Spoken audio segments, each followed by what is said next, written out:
কে ওখানে দাঁড়িয়ে? কে?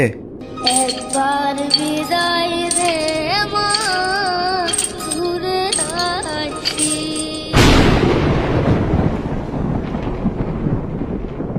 ক্ষুদিরাম দা, আপনি?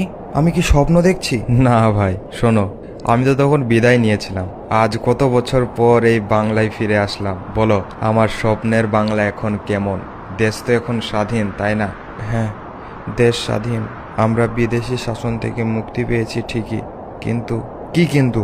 মানুষের মুখে হাসি ফোটেনি, সবাই নির্ভয়ে বুক ফুলিয়ে চলতে পারে না। সত্যি কথা বলতে কি ক্ষুদিরাম দা, আপনার সামনে দাঁড়াতে আজ আমার খুব লজ্জা পাচ্ছে।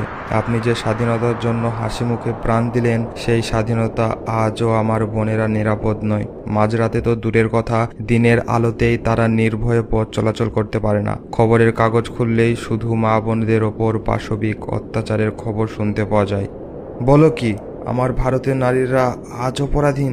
আরও আছে, আপনি চেয়েছিলেন ঐক্যবদ্ধ ভারত, কিন্তু আজ আমরা মানুষ হওয়ার চেয়ে হিন্দু আর মুসলমান হতে বেশি ব্যস্ত।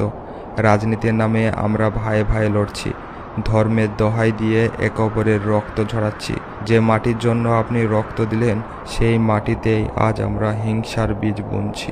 তবে কি আমার আত্মত্যাগ কেবল একটা দিন ক্যালেন্ডারে লাল কালিতে দাগ দেওয়ার জন্য ছিল?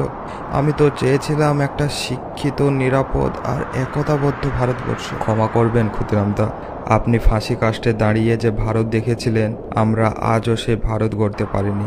আমরা স্বাধীনতা পেয়েছি ঠিকই, কিন্তু আজও মানুষ হতে পারিনি।